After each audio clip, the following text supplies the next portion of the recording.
the heck is going on here? Man, this thing is seriously freaking out. This whole plant. It says the automation went down on the building. I'm wondering, I mean, we've got start-stop call, but it keeps going through this pre-lube and it's not actually turning on. Alright, goes to system run.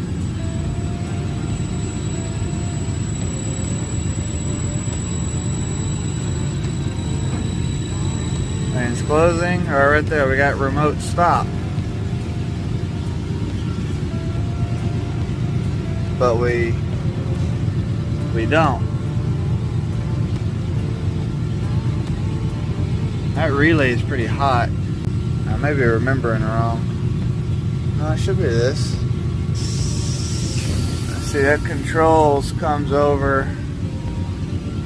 Yes, these two wires here. I'm hearing the pump cycle. What the heck is going on here? That one's running. This condenser water is going here because that one is down. Oh, we ain't economize? Not according to that. We're cycling secondary pumps. Got 1, 2, 3. 3 of our secondaries are running. Towers are at minimum. Let's see. This is part of our economizer setup, but it looks fine. These secondary pumps need to go in hand. Secondary 2, hand.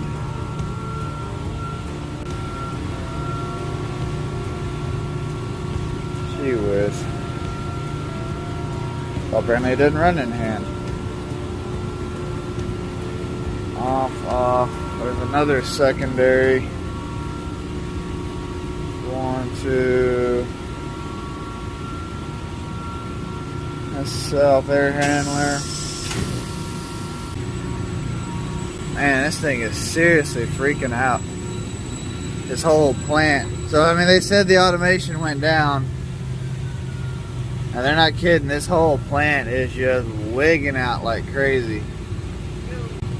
Pretty sure these go back up through the original start stops, or I'm sorry, the original flow switches here, which don't actually get used anymore. So y'all lost all control. Like, will your computer even pull up, or? It'll pull up, but all the points have black X's on there, so it shows no readings.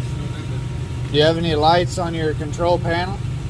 Yeah. There's some lights that are not functioning also because the BS system is down. All right, so 718 remote start is 7. So what's happening here is listening to what the plant's doing. The plant is constantly going in and out of Economize. And the reason I know that is because I keep hearing my Economize valves actuate for just a split second, and I hear the pumps try to cycle with it as well. Well, with the way this plant operation is set up is when it enables on Economize, it automatically shuts the chiller down. That way, you know, the chiller doesn't run during the Economize time frame. It's only going to run the pumps in the tower. So that being said, I need to basically just manually jump this chiller and get it online as is, and until the controls company can get here. Yeah, as soon as this relay cycles, it's doing that.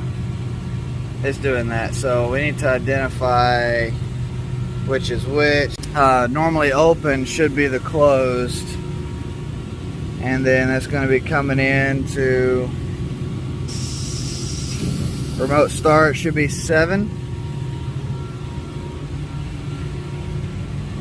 which on these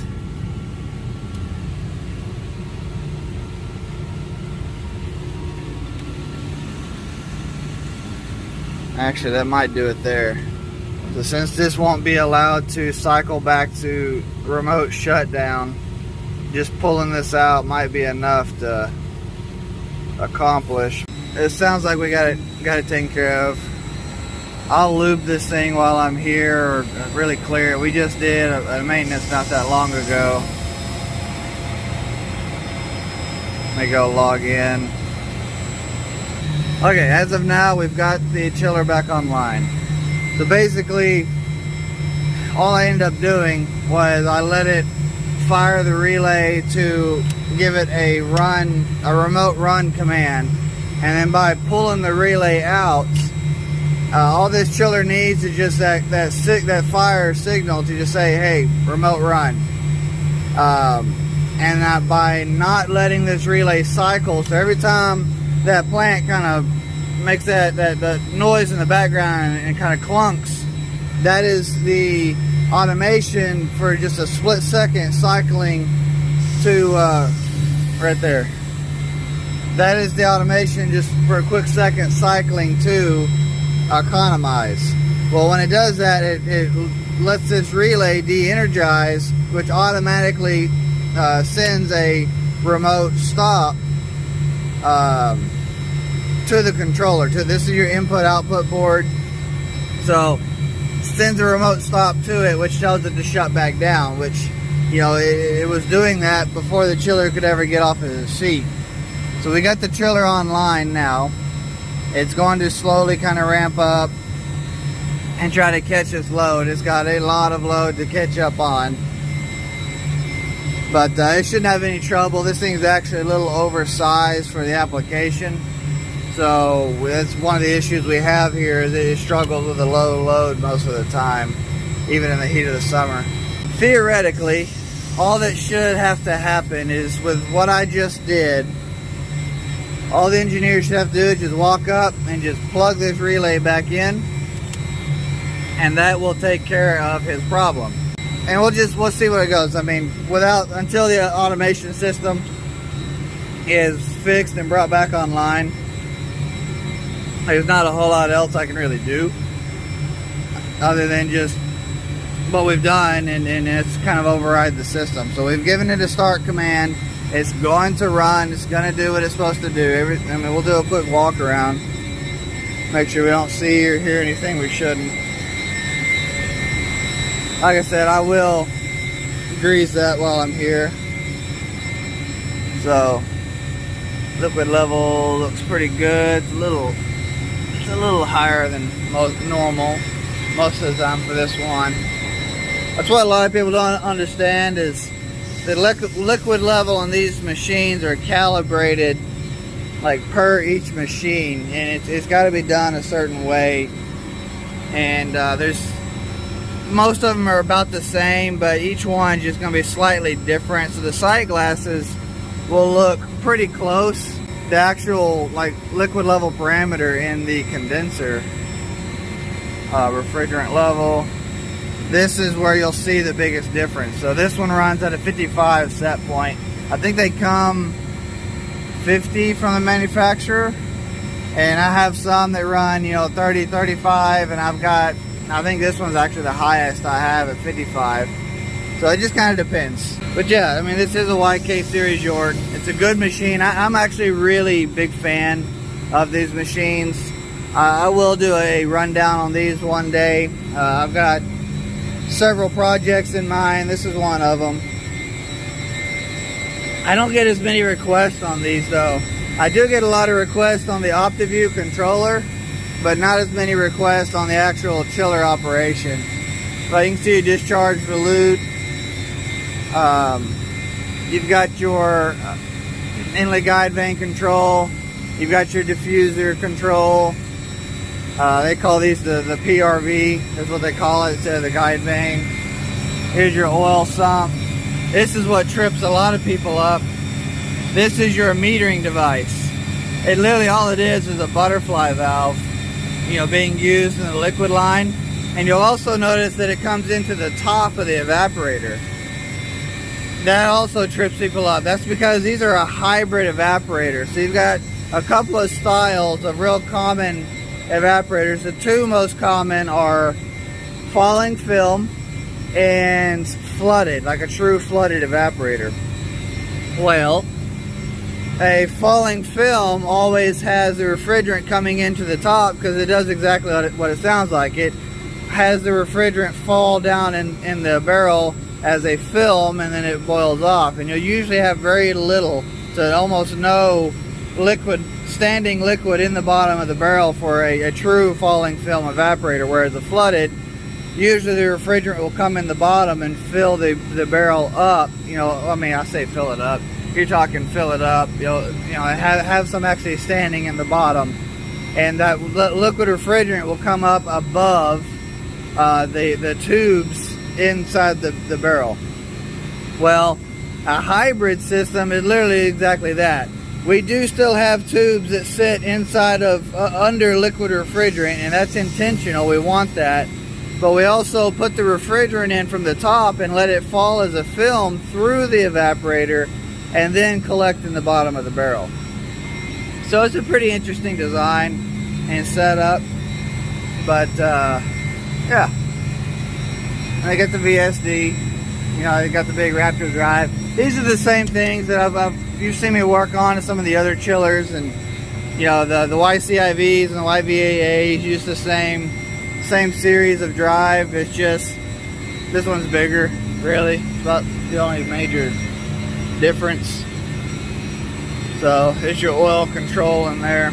Another major difference this one has from a lot of other, you know, like Train or Carrier, is the motor is external and it's got a drive coupling that can be disconnected. So it's not a part of the refrigeration stream or the system oil management or anything. So that's kind of a unique feature in and of itself, as well as most of your centrifugals, or let me rephrase that, your trains especially are going to be all encased in the refrigerant side of the system. These are not. This is that control. So the building automation talks to this NAE controller, which then this controller is what sends the signal and communicates to the YK and tells the York YK, you know, what it wants to do from there. Which really, I say what it wants to do, literally all it's doing is telling it to turn off and on. This is the only communication this chiller has. So this used to be an old Train Sidewinder. So you can hear about trying to stall. That's one of our issues here. Regardless, I guarantee those fans are not ramping up fast enough. That water is getting hot. I'll get back to that Sidewinder in a second. Yep, that's exactly what it is. Ooh, you know what? Let's look. And pump cycling is also going to cause that chiller some havoc. It ain't going to appreciate that. What's our water? I mean, we're at 83 coming back, but 80 is the top end set point. I don't want them going above 80. So we're gonna go ahead and, well, they're coming up a little bit. I'll give them a few more minutes. I'll give them just a couple more minutes.